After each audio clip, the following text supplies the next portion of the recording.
Once upon a dream, to sleep, perchance to dream. Someone was shaking her. Aurora rolled over and saw concerned-looking adults, serious people in somber clothing and gold medallions of office. They crowded over her. "Wake up, your highness, it's over. You're queen now. Maleficent had been overthrown. Your parents were, unfortunately, lost. We need you back at the castle. We can get you there. It's all a terrible mess." Aurora blinked and let herself be pulled up. They were very insistent and a little rough. She turned once to look at the prince, who should still be there, have been sleeping, but it was like she couldn't see him. "Philip," she croaked, her voice still hoarse from the contest. "Later," the apparent leader said. "You've a lot to take care of, my lady. Excuse me, I mean, your highness. I'm the castellan. I worked for your father, the king, and now you."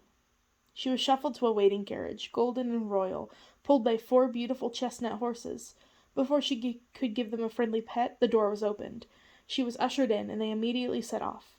She was bounced around and sleepy and sick, and in no time they were out of the forest and pulling up to the castle, which was neither covered in vines nor looked like it had ever had been. It was how she knew she was finally awake. The moat was back and filled with water, and they crossed over the drawbridge and through a bailey uninterrupted by several gardens or rain-catchers. It was crowded with normal life. Peasants, tradesmen, merchants, farmers, and animals. "You must speak to the people," the castellan was saying. He held her arm as she stumbled out of the carriage, unable to tear her eyes away from the scene. "Your parents would have wanted this." "My parents?" She blinked in the bright late morning light. "Please, your majesty, there is time to explain all that later," he said. There were lines in the castellan's face, and a single H-spot near his serious, straight brows. He wasn't a pretty person or an ugly person either. That was another reason she knew she was awake, and this wasn't a dream. They pushed her into a castle, up a flight of stairs. Someone hastily threw a purple velvet cape around her shoulders to cover up her rags. Someone else stuck a very golden, and very heavy, diadem on her head. Her neck bent under its weight. A scepter was placed on her right hand. Then she was shoved in front of a large window, the same window where she had seen Maleficent ordering her capture. Horns sounded. The chaotic crowds below suddenly turned, almost as one, to look up at her. Aurora stood as tall and erect as she could, trying not to gape like a goldfish. She was still sleepy, and her mind was clouded, and the crown was heavy, and the cape was hot. There were strands of hair in her face that were very tickly. What should she say? What could she say to all of these expectant faces below? What had happened, really?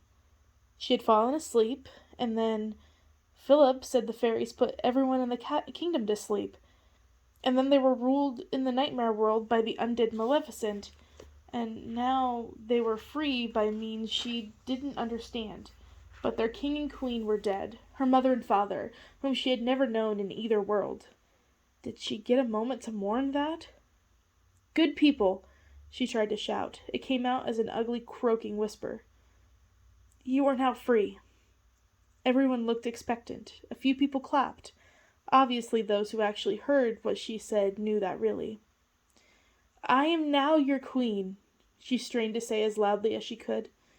"Your old king and queen, my parents, are gone, I guess. I am your new queen, and I'll try to do the best of my abilities. Being queen, I mean, from now on." There were scattered, confused applause. The Castellan pulled his hand over his face. Men around him in important floppy hats looked similarly disappointed.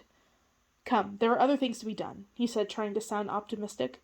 "Much has fallen behind because of recent events." She was whisked away from the balcony and pulled back downstairs. No one took the scepter, crown, or cape away. She wished they would. They sprinted her into the private audience chamber, the one she had never entered when she lived with Maleficent. It was where the queen consulted with her closest advisers, where only the most serious claims were brought before her. Aurora was plopped down in a large throne-like chair at the end of the room. The wood was hard and uncomfortable under her. She wished she could bunch up the cape and use it as a cushion. This was also how she knew she was finally awake. Men and women of all stations loitered at the end of the room, looking impatient and angry. Another important-looking fellow immediately approached her. From his black velvet ensemble and pretty buttons that looked like coins, Aurora decided he was the treasurer. "Your Majesty," he said, "the emergency coffers are dangerously low. Should there be a blight this year, we have nothing left to rely on." "A blight?" "Of wheat," he said impatiently, as there was a decade ago. "A wheat blight," she said, still unsure what that meant. "Your Majesty, what shall we do?" he pressed politely, if impatiently.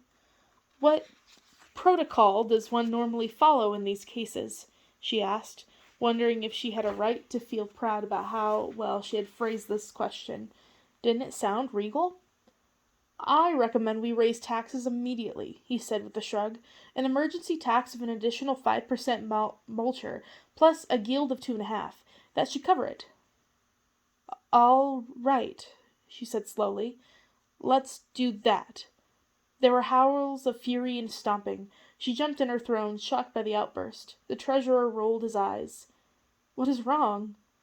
"They don't want to pay taxes," the Castellan explained from where he stood on the other side of the throne, with her in between him and the angry crowd. "They think running a kingdom is free." "What's a tax?" Aurora whispered. The Castilian gaped at her. Then he shook his head and turned away.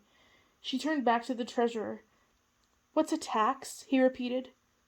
"Your Majesty," he said through gritted teeth, "now is not the time for a lesson in basic economics. Now is the time for a swift, decisive leadership. We need a decision. Now." "I can't without knowing what all this means," she protested. "What kind of queen is she?" a storm-faced, craggy old man with a religious vestment spat. "What is this we've been left with?" Aurora looked desperately through the crowd, hoping for a friendly face, but all of their expressions ranged from hate to confusion to disappointment. She wanted to run. She just wanted to get out of the room as fast as possible and run as far as she could. Back to the village where they had found her, back to the woods, back to her old hiding places in the Dreamworld castle. She gripped the armrest on the throne to keep herself from leaping up and fleeing. "What do I do?" she asked. The Castilian just shook his head again in disgust. "What do I do?" she asked again louder. "What do I do? What do I do?" she screamed. No one would answer.